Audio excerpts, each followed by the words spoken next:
Welcome to our study on the book of 1 Corinthians. This is session 37. You should have your notes with you today because you'll have some note taker things to fill out as we go through this first session, session 37. So let me just say that Paul, in 3 chapters, chapters 8, 9, and 10, all 3 of these chapters are talking about our liberty in Christ. Now we're in chapter 9. In fact, we just finished up verse 14. So what I'd like to do to get ourselves back into this is kind of remind you of the doctrinal breakdown of what we're looking at here as we study our liberty in Christ. Now I've got something close to what's on your note taker up here on the board. So the first thing that you're looking at there, you can see that from 1 Corinthians chapter 8 to chapter 10 and verse 33, then what that is Paul's, and I'm going to fill it in so you'll know what to put, Paul's corrective doctrine. So those of you that are watching on Zoom, I hope that you have those printed out so you can do the same thing. It is Paul's corrective doctrine for the Corinthians' ungodly living. Remember, the book of Corinthians, it is corrective in nature. So in the first section, he's correcting their ungodly what? Thinking. And then in the middle chapters, he's correcting their ungodly living. In the final chapters, he's going to be correcting their ungodly labor. That's just the components of godliness. So this is Paul's corrective doctrine for the Corinthians' ungodly living as it pertains to their liberty in Christ.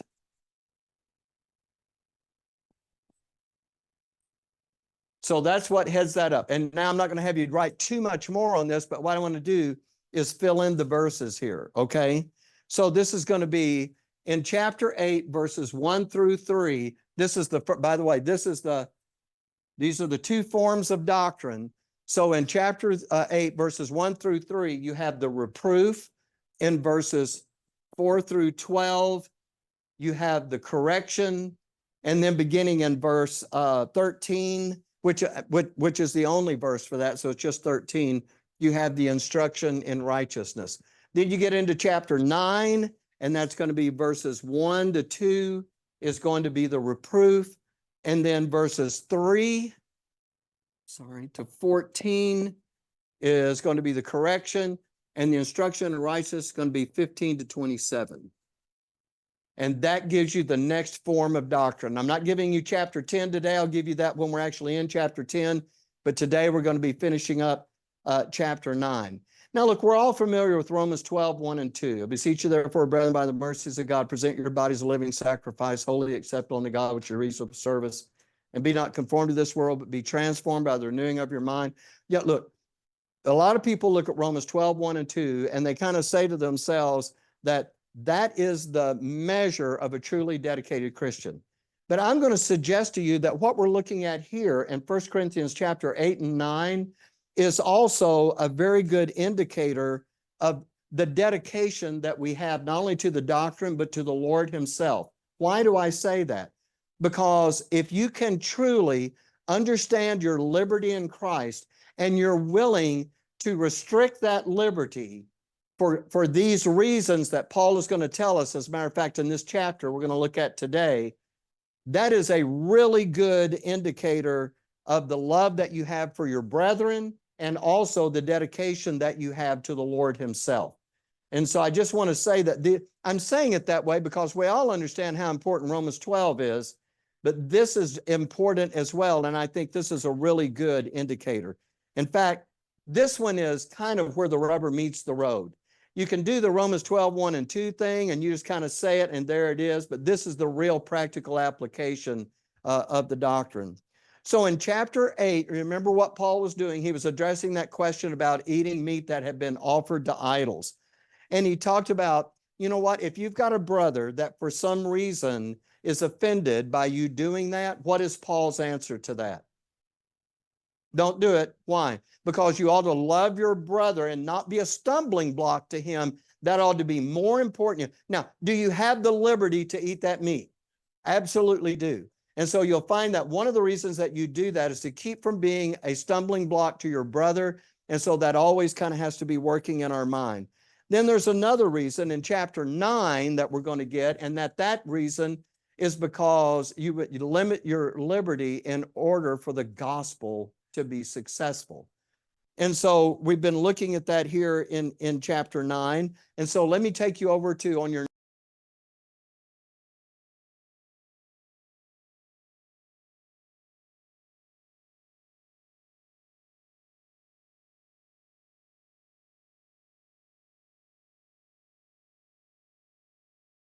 gospel.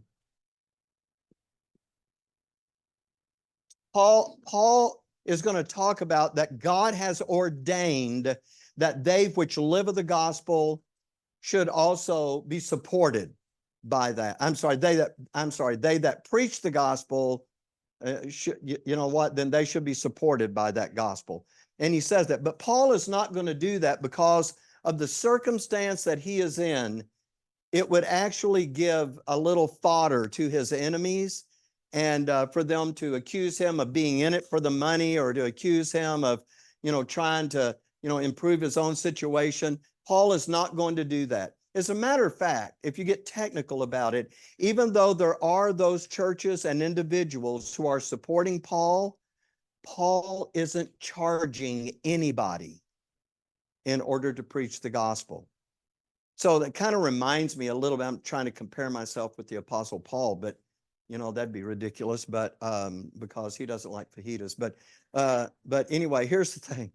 So I was talking to someone recently, and they were saying, what is the Bible Institute doing? And I talked about, we're producing studies, and we put those out there. And they said, if someone wanted to enroll in the Bible Institute and get a diploma, how much would that cost? And I said, well, we don't charge people anything to do that. Now, if they'd like to contribute to the Bible Institute, we'd certainly use it, but we don't charge anybody for that. And they went, really? And I said, yeah. And they said, why? And I said, because to me, Sonship is like the greatest thing I've ever laid my eyes on. I'd hate to think I was standing before the Lord at the judgment seat of Christ and explaining why I was not willing to share the greatest thing I had seen in the Bible unless they paid me. Can you imagine doing that one? So that to me just sounds, now, and I understand the debate about that going back and forth. I understand, but you know what? That's just really, I like the way that we're doing that. And let me tell you how much we've done that. So, we have a couple of books. So Aaron and I co-wrote a book called Alien Agenda. And what that was is that was a book that was refuting cosmic evolution. Do you know what I mean when I say cosmic evolution? That long ago, aliens came to this earth, they seeded life, and when people see UFOs now, it's them coming back to check up on things and all that kind of business. So you know what? So we're not evolutionists on any level. And so Aaron said, hey, I want to do this book. If you'll write the theology, I'll do the archaeology.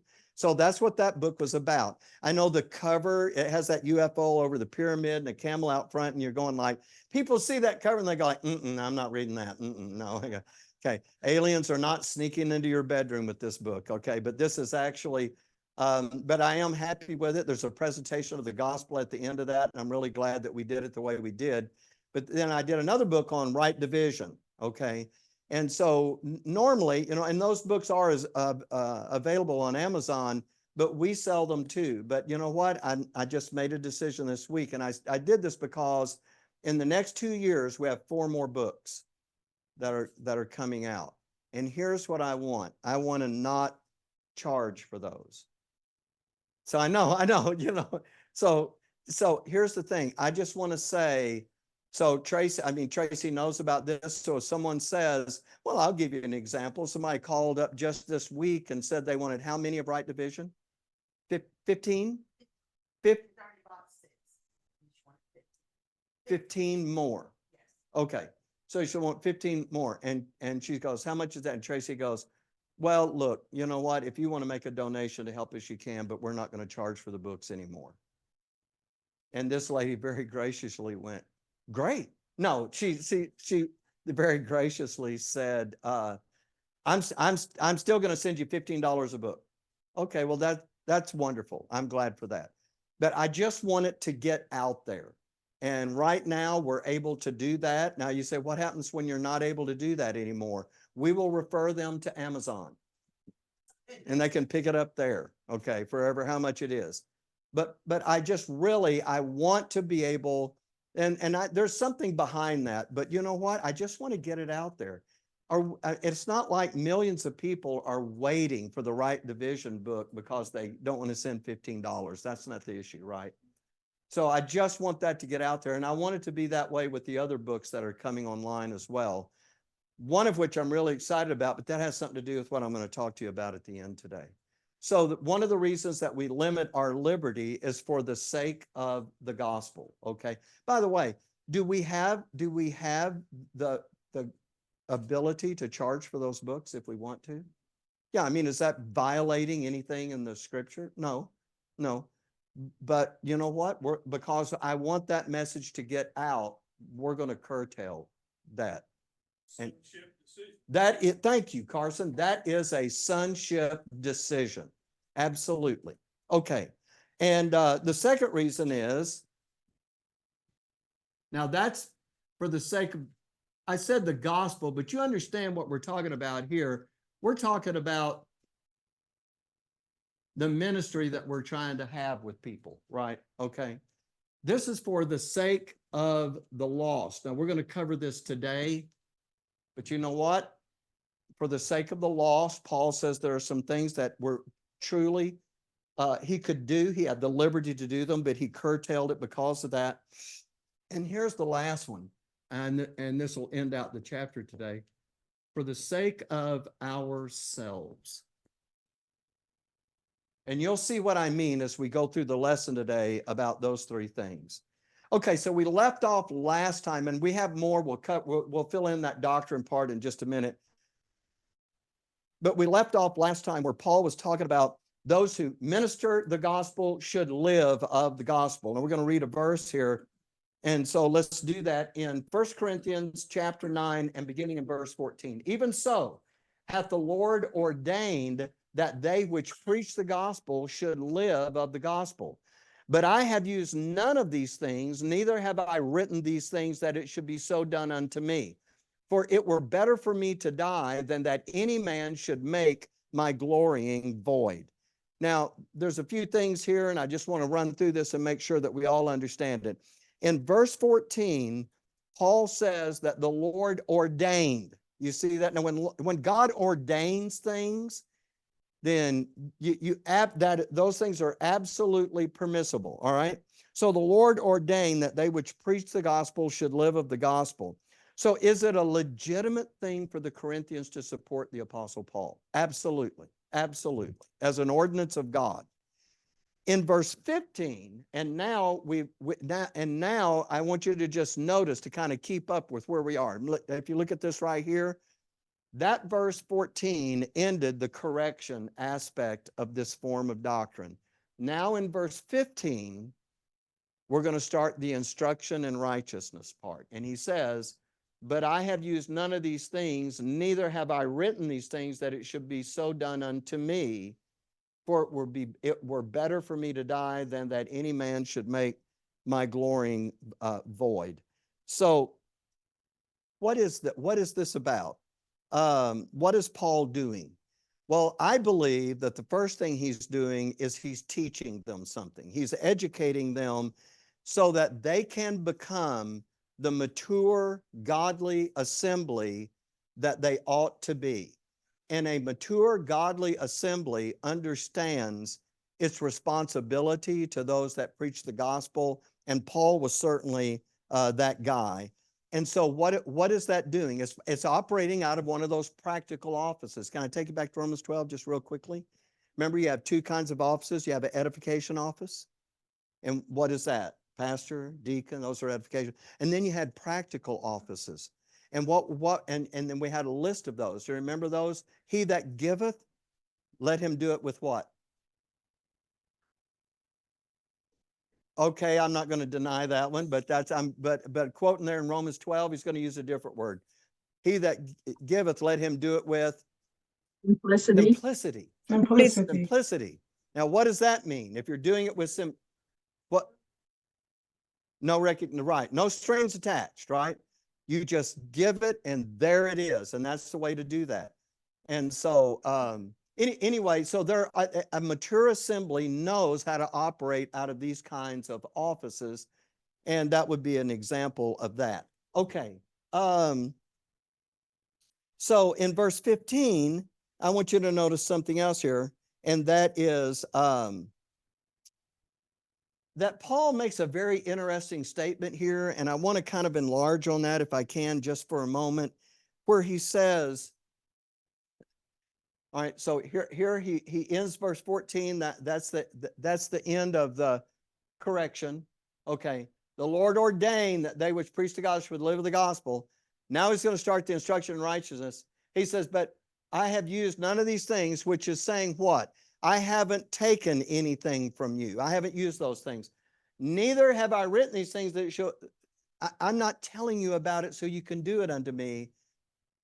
In other words, Paul says there's no veiled attempt here to get you to do this. And then all of a sudden, it's mild.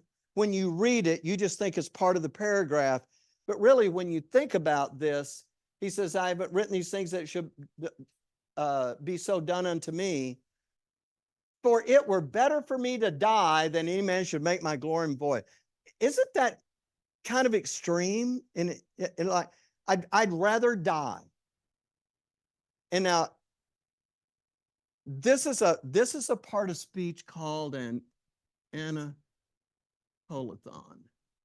I know that doesn't mean anything to you, but you can see it in written language and you hear it in spoken language. Now, this is kind of a mild deal. In other words, he's saying, God ordained that, guys that preach the gospel ought to be supportive of the gospel. I'm not telling you this so that it'll benefit me. And then he goes, because I would rather die. Okay, why would Paul say that? Don't think of it in the way people say it today. Well, we're going to go over to Aunt Julie's house. I'd rather die than go to Aunt Julie's. He's not doing it that way. Okay, that's not what he's doing. What he's doing here is he's saying, look, if I don't take anything from you, even if it were my not taking anything from you were to cost me my life, this is how much this means to me. So an anacolathon is a break where someone says it. Now I'm going to illustrate it for you in the PowerPoint where it's much more pronounced, because if you're like me, this last statement here kind of takes you by surprise, because then you go, well, wow, Paul, I didn't know you felt so strongly about that. Do you see what I'm saying? That he would suddenly come out with that. And so what that is when someone kind of makes a break in what they're saying in order to express just how strongly they feel about something. Now, let me show you a more pronounced break. This is out of King Lear. Any Shakespeare fans? Okay. All right. Thank God Dublin has a Shakespeare fan. All right. Do you, okay, I don't want to take but a minute here, but King Lear, do you know what? Have you ever?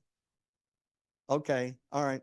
So look, King Lear, let me just set it up really quickly. He's a king, he's rich, he's got 2 daughters. They're both bad as all get out. And you know what they're doing? They're feigning love for their father because they're trying to get his wealth. And that's what they're after. So when he's around, he's like, oh, Daddy, we just love you so much. And then when he's not around, I hate that old man. They're just doing that. And they're despicable. Now I'm going to take you in to where he discovers their true nature. Okay. Did you never go see Shakespeare in the Park? Did you? No. Okay. Well, we have it in Imperial all the time. Okay. Okay. All right. You just can't hardly get in over there. All right. So let me take you to this. All right.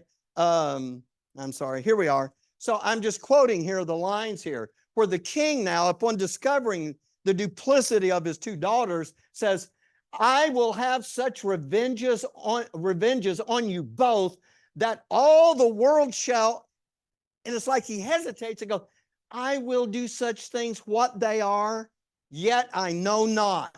Do you see how he makes that break? You can almost fill in for him, right? Because what is this doing? Why is Shakespeare using that? Because when you're writing, to be able to do it the way people would act, is he pretty wound up here? Yeah. And you know that because he cuts himself off in mid-sentence. Have you ever heard someone do that? I can't believe you did that. I mean, and you just kind of stop there and then you start another sentence. In literature, it makes the guy seem more real, but Paul's not writing a fiction to make something sound more real. What is he doing? Well, this is the second reason this happens, is because you either have something that is very difficult to explain or it is very emotionally charged. And what you have here is Paul saying, you're going, okay, Paul, I get it. You're not doing it because, but he wants you to understand how strongly he feels about it. So then he makes the same and said, it would be better for me to die. In other words, and what is he talking about here? Not being able to sufficiently clothe himself to survive the cold of a winter or storms, or to starve to death because he didn't have food to eat, or, didn't have a shelter to stay. Paul is saying, it would be better for me to perish and not do this than it would be for me to take it and have that hinder the message. That's the emphasis that Paul is trying to get across to us. And that's the point that I wanted to make sure that we really understood. Okay, so having said that now, what is Paul glorying in? I mean, when he does that, he's glorying in the fact that he's not taking any compensation for his ministry among the Corinthians. I love that Carson said that a while ago, because he is truly making a sonship decision. And for the sake of his ministry, he has decided to forego that which is rightfully his. Sometimes we think of our liberty as being something that's kind of optional, but Paul limits things that are absolutely, legitimately his to claim. But for the sake of being successful in his ministry, he refuses to do that. And he wants to make sure that what is happening with them, he, in the way he is dealing with them, is not an obstacle to any of that. So in this particular situation, as he is in Corinth, Paul is not allowing the Corinthians to support him because there is something going on there that would hinder the work that he was trying to do among them. Okay, and so even though God has ordained that Paul should live with the gospel, he's not going to take that. Now let's move to the next verse, and it's going to be verse 16. For though I preach the gospel, I have nothing to glory of, for necessity is laid upon me. Yea, woe is unto me if I preach not the gospel. Now, when you look at this is another one of those things that's pretty surprising. Paul is essentially saying here that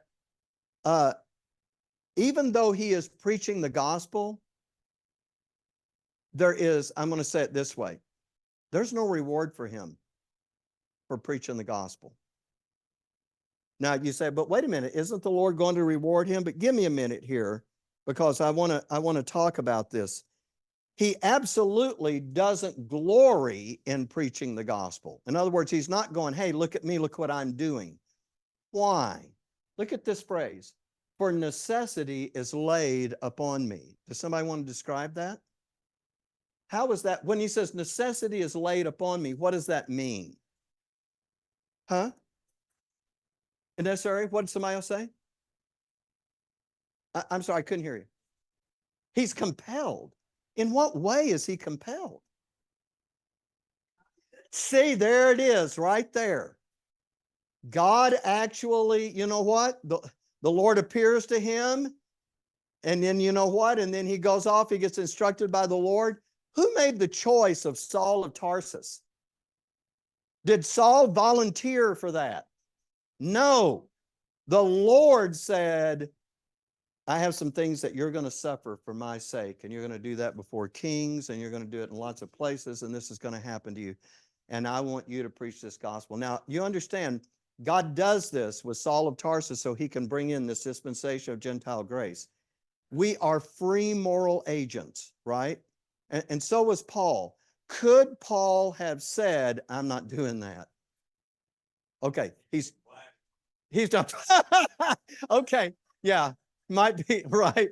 Okay, there is some leverage there, right? So, but even though he has the ability to say no, look, he does say this, woe unto me if I preach not the gospel. So he is saying, you know what? I am being compelled to do this. This wasn't my idea. I didn't volunteer for it. This is important to understand for what's about to follow. I didn't ask for this.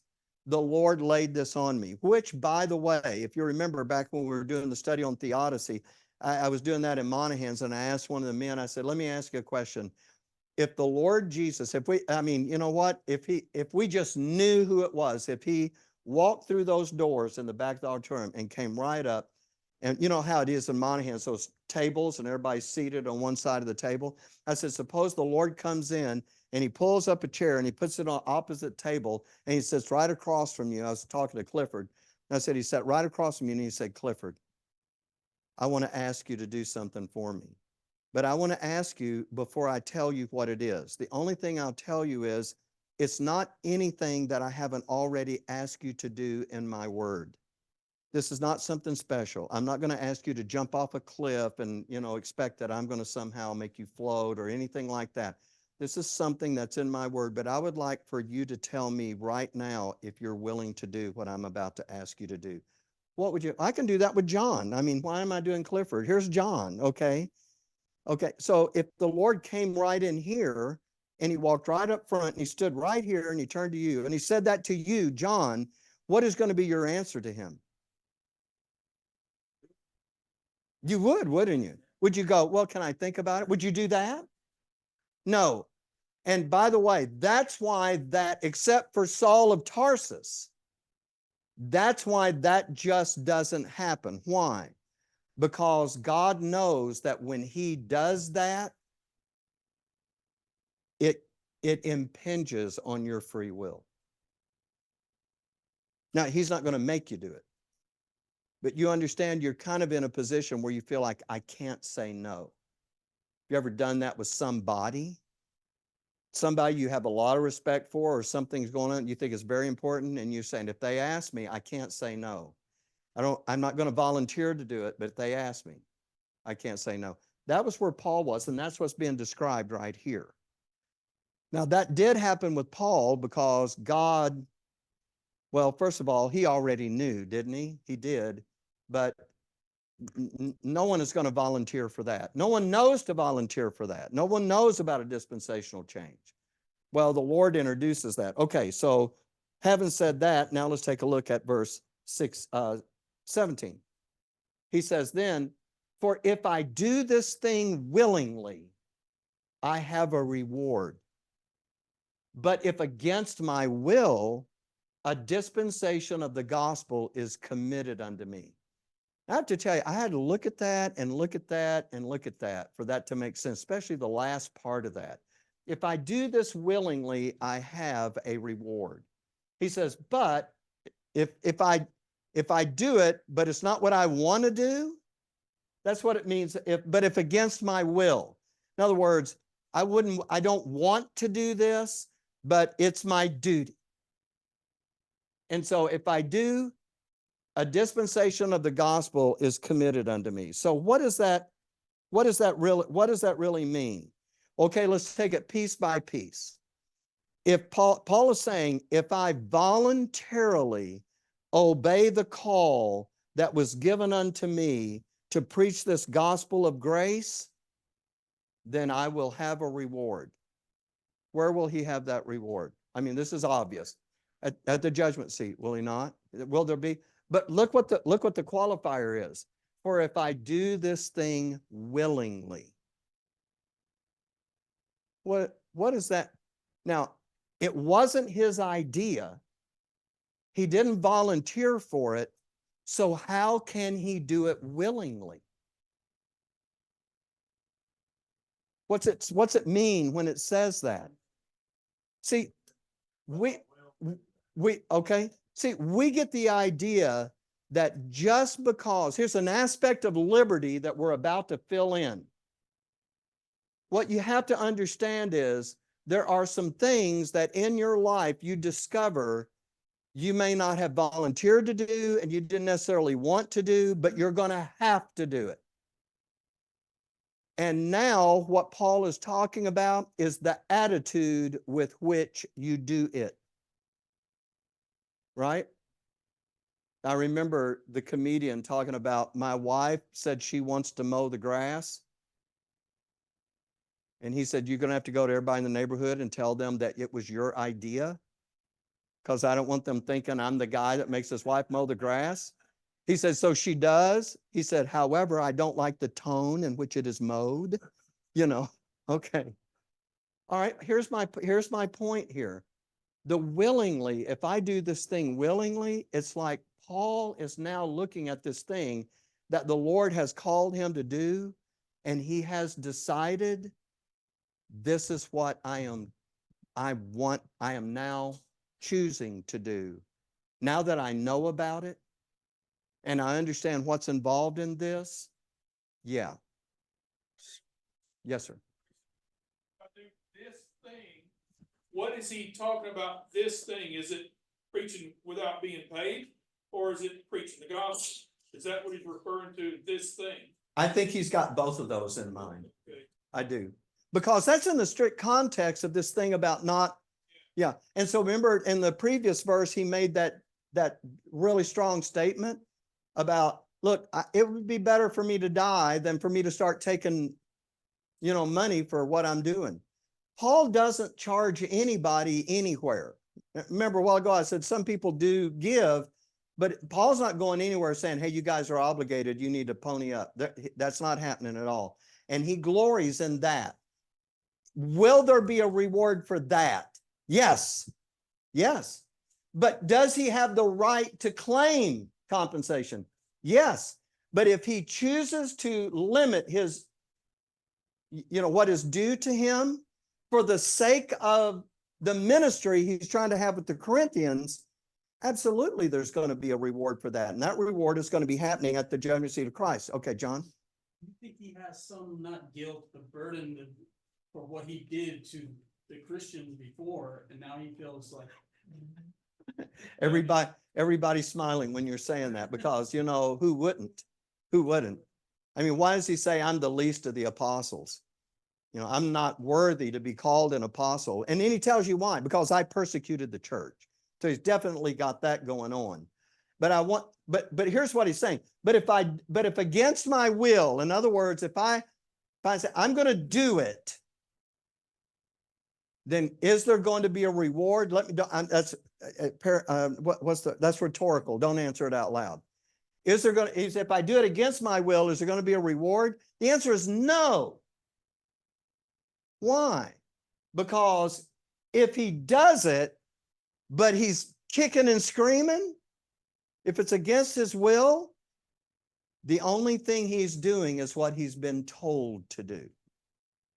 Now, think about that just for a moment, because if I'm right about that and looking at what this verse is saying, how many times in my life did I do something because I had to do it, but I did it begrudgingly? Somebody filled in the blank a while ago, and I said, you're supposed to give with what? And I think it was Pete that went, cheerfully. You know what he's talking about? Look, who is it that asks us to support the work so it can be maintained and sustained? That's the Lord, right? And even though you're told to do it, can you choose to do it willingly? And can you choose to do it cheerfully? Absolutely. And if you do that, guess what? You have a reward. But if all you're doing is what you've been told to do, not good enough. Not good enough. I don't believe there is a reward for that, because the motive and the attitude and the mindset, remember I told you, I've told you this over and over again. It's not just doing the right thing, it's doing it for the right reason. And that makes a difference with God. Value. Yeah. So your liberty, and we're going to fill this in just a second, but your liberty gives you the ability to do this so that there will be a reward at the judgment seat of Christ. Okay. So let's fill this in up here. So the first one is the doctrine. And here's what that is. The ability to do necessary things. And if all you're interested in is reward, if you're not going to do it willingly, you might as well say no. Because there's not going to be any difference. You say, well, isn't there a difference between a guy who actually does his duty, even though he doesn't want to do it? Not to God. How does that glorify him? Hey, the only reason I'm doing it, God, is because you're the one that told me I got to do it, and so I guess I will. Oh, that glorifies him, doesn't it? See, what he wants is for Paul to hear this and for Paul to come to grips with that and go, no, you know what? This is what I want. And how badly does he want it? I'm even willing to give up that which God has ordained that I should have, even if it costs me my life, so that I can do this work. See, that is the visible manifestation of just how badly Paul wants to do this and is willing to do it. So it is, the doctrine is the ability. Can I change that? I'm sorry I'm sure you copied down what I said. Sorry. The liberty. Sorry. Thank you. The liberty to do necessary things. And I'm going to put this little word up above it here. I knew I was running out of to volunteer. Now, Paul didn't volunteer, but once he got it, once he saw it, do you think Paul had to be reminded of his duty after that? No, because he would do that willingly. So the doctrine is, this is the liberty to volunteer to do necessary things. What is that designed to do? That is designed to change our attitude. Now, if that's all you've got room for, you could just put that, but I'm going to add something else here. To change our attitude toward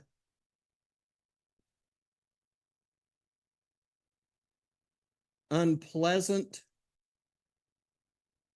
I have another word here. I just can't call it up. Or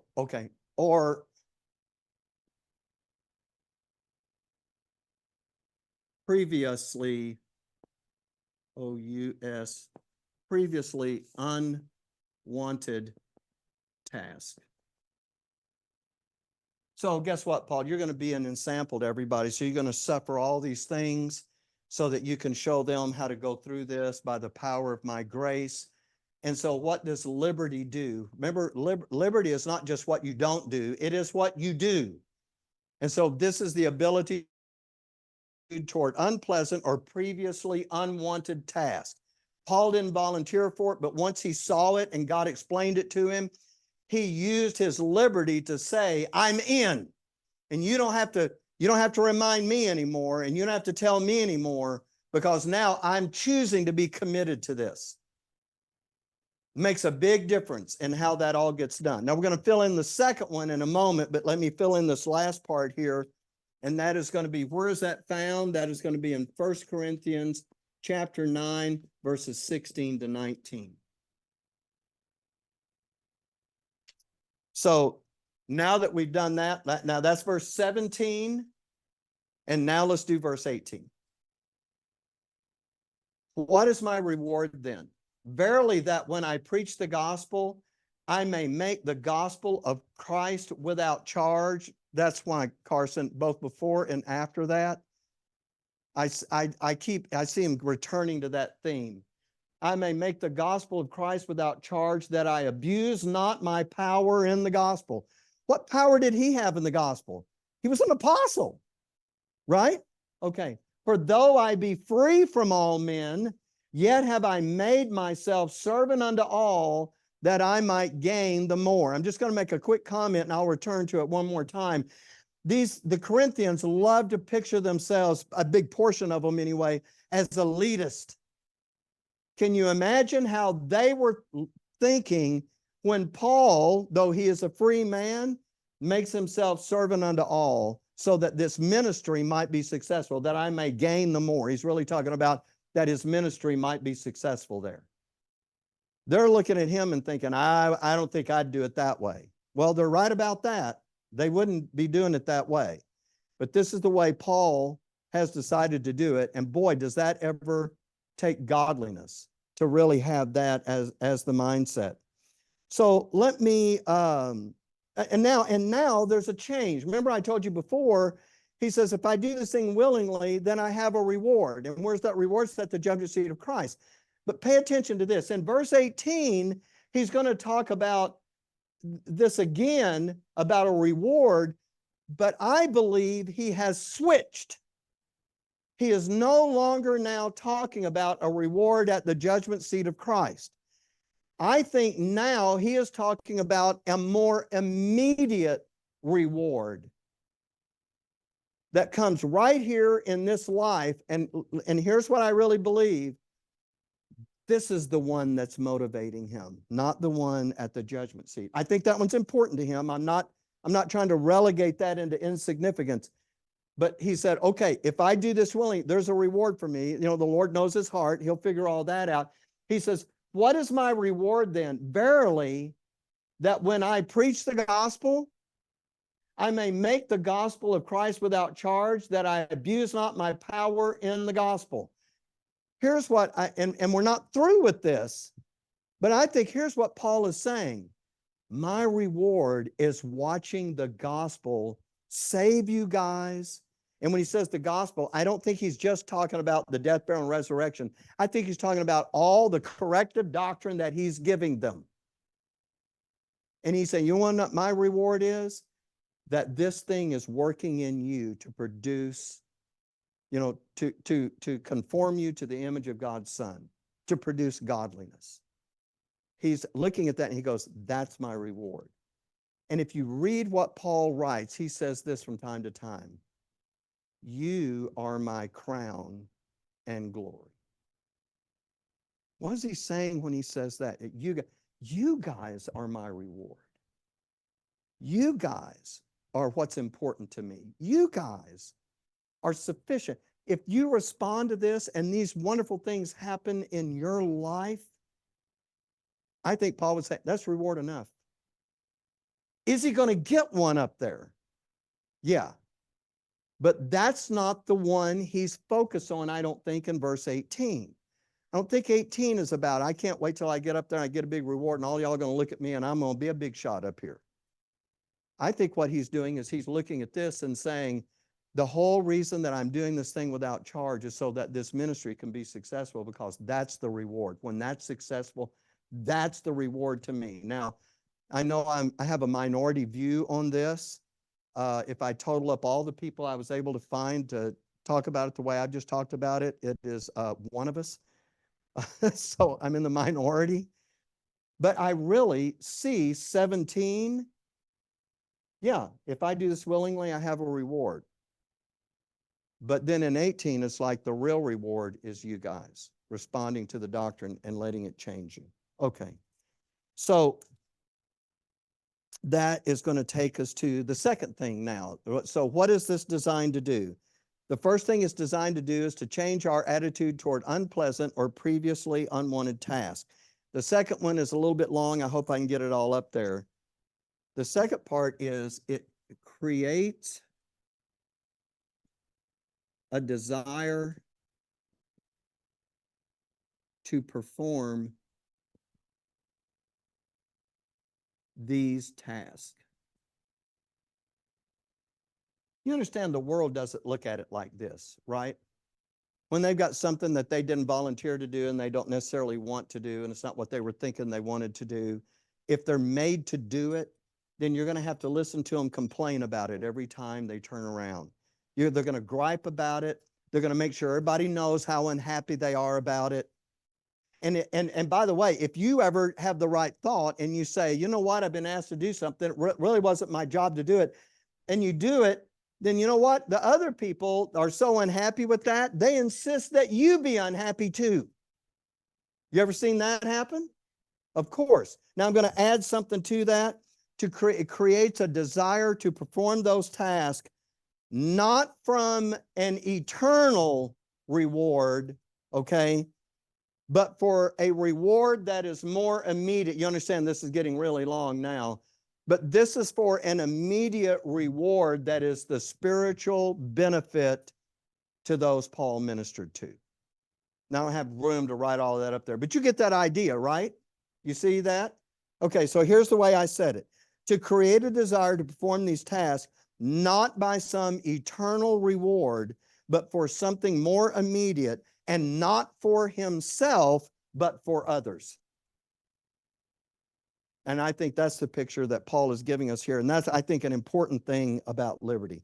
Okay, our thing has gone off, so we're going to stop right here.